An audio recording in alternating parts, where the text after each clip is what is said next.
Breaking the news that's already broken. It's time for Prospector's Briefs on Rock 107. A massive sinkhole that continues to grow is threatening to swallow a home near Mexico's capital. Too bad this didn't happen almost a month ago. You know, on Sinkhole de Mayo. Motley Crue frontman Vince Neil had to cut a performance short because his voice was shot. Go ahead and file this under things we wish Vince Neil had in common with Justin Bieber.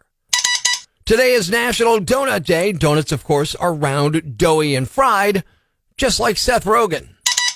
It's 60 Minutes meets Gone in 60 Seconds.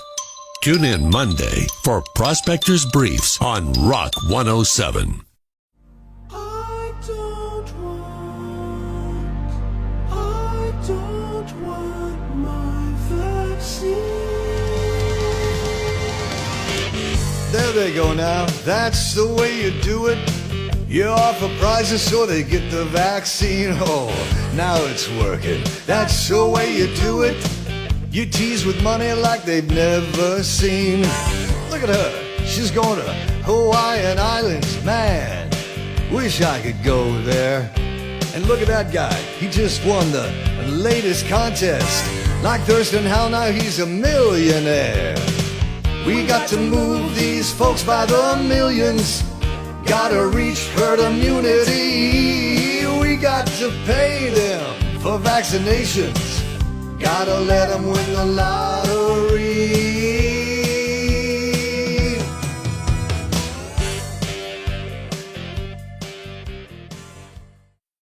Life's pretty tough right now. There's plenty of bad news, but it's not all bad. It's time for the brighter side of Prospector on Rock 107. A couple in Alaska sent out 50 wedding invites last month, but didn't add enough postage. So a postal worker named Lee Mayton bought more stamps themselves and got them all in the mail. They'd been returned to the couple's P.O. box and were sitting there for 2 weeks when he saw them and did the postage thing. They say they were wondering why no one had RSVP'd yet. Thanks. We needed that. The brighter side of Prospector on Rock 107. Northeast PA's Classic Rock, Rock 107. Good morning, I'm Prospector. Not everybody's day goes according to plan. And a lot of people, when their day goes to hell, they go to a website called FML, or F My Life, and they share what happened. And I share it with you. Have you heard about the lonesome loser? He's a loser, but he still keeps on trying. Today, a customer asked me if I was my husband's sister. A little flabbergasted, I replied, no, I'm his wife. He went on to say, but surely you're related. Cousins? Today, I trusted a fart in the bathtub. Bad idea. Hashtag emergency shower. I called customer service for my phone. We talked for a while, and the man was very nice to me. Too nice. Right before hanging up, he said, have a good day, ma'am. He was flirting the whole time, and I didn't realize it, and he didn't realize that I'm a guy. Yep, their slumps make us smile. F My Life on Rock 107. I accidentally bought chicken fingers. I couldn't even make it 2 days as a vegetarian. I went out to eat with my friends. When the bill came, all three of them had inconveniently forgot their wallets at home.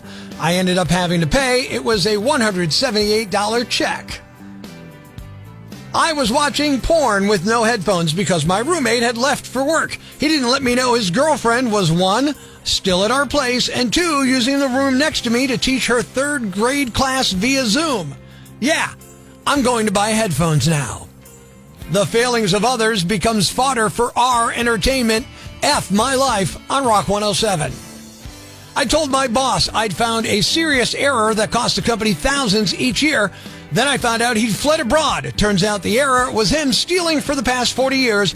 Our entire department is under investigation, and the owner is considering scrapping our office and firing us all. I took a girl out on a date. We had dinner, a good conversation. The vibe was excellent, and everything was great.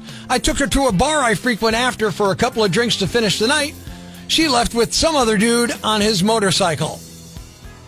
Today, I was on the phone with an Apple advisor who helped me back up data to my computer using remote assistance. As we did, every file transferred showed up with a real-time preview. All of a sudden, the nude selfies I forgot about rolled by. He immediately shouted, "Oh, wow!" And it wasn't a good wow either. What's a yam bag?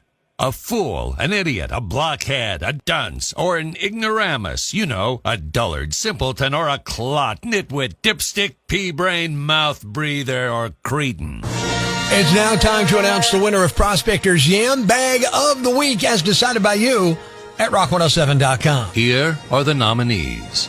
Nominee number 1. If you're having second thoughts about a significant other moving in with you, there are many ways to deal with it. For one, you could talk it over. But there's a guy in Clearfield, Utah, just north of Salt Lake City, who had a much more dramatic plan. He set fire to his own mobile home so that there was no place to move into. Yeah, he's a 29-year-old named Jordan Berghout, and when the firefighters showed up and saw the place ablaze, they asked him what happened. He said something like, "I know exactly how the fire started. I started it because things with my girlfriend have not been going well, and if I burned down the house, I'd no longer have to worry about her moving in." Yeah, that's a direct quote. Unfortunately, Jordan just didn't burn down his own home. He also caused significant damage to the place next door. Luckily, it doesn't sound like anyone was hurt. By the way, Jordan also told police he was addicted to meth and that he's heard voices that have told him to harm himself or others. He was charged earlier this week with aggravated arson, a first-degree felony. Nominee number 2. We see a ton of Florida man stories, but this one might be the first one where the guy is a Florida man in more ways than one. Some idiot went on a ridiculous crime spree near Tampa early Sunday morning. His name is Lawrence Franklin King, Florida. So it happened in Florida, and his last name is also Florida. He looks like he's in his late 20s, and in the course of one night, he broke into at least 7 different businesses. First, he got into a seafood restaurant and stole all the White Claws from the fridge before throwing them in a retention pond out back. After that, he went into a barbershop a few blocks away, stole a set of clippers, then broke into another barbershop nearby and stole 5 more sets of clippers. Once he had enough of the clippers, he broke into a carpet store and then a cafe where he took $800 in cash. He also broke into a vet's office and then a separate business called Little Cat Rescue where he stole a bunch of pain meds meant for animals. He finally went home around 5:30 in the morning, but before he was done, he stole his neighbor's Ring camera off their door. So they got an alert about it and called the cops. He eventually admitted to breaking into all the businesses and walked the cops through how he did it. He's facing multiple charges. Nominee number 3. You know those annoying twins who dress alike and do everything together? Well, you'll never see this in a Doublemint ad. A 28-year-old woman in Vancouver, British Columbia, got busted for drunk driving at 5 in the morning on Saturday. She went through a DUI checkpoint and failed a breathalyzer test, so the cops gave her a ticket and told her to call someone to come pick her up. About a half hour later, her twin sister showed up in another car and also got a DUI because she was even drunker. Cops haven't said how drunk each of them were, but the second sister did worse on the breathalyzer.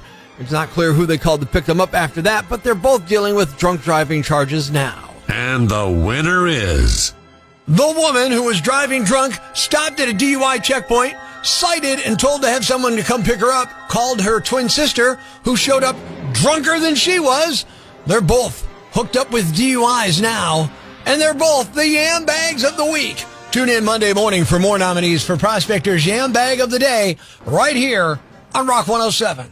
Thanks for listening to Prospector's Prime Cuts podcast. Be sure to catch us live weekdays from 5:30 to 10 a.m. on Rock 107 or online at rock107.com or the Rock 107 app, a free download for your Android or iPhone. Subscribe to the podcast on Apple Podcasts, Google Podcasts, Spotify, Stitcher Radio, or wherever you get your podcasts so you never miss Prospector's Prime Cuts.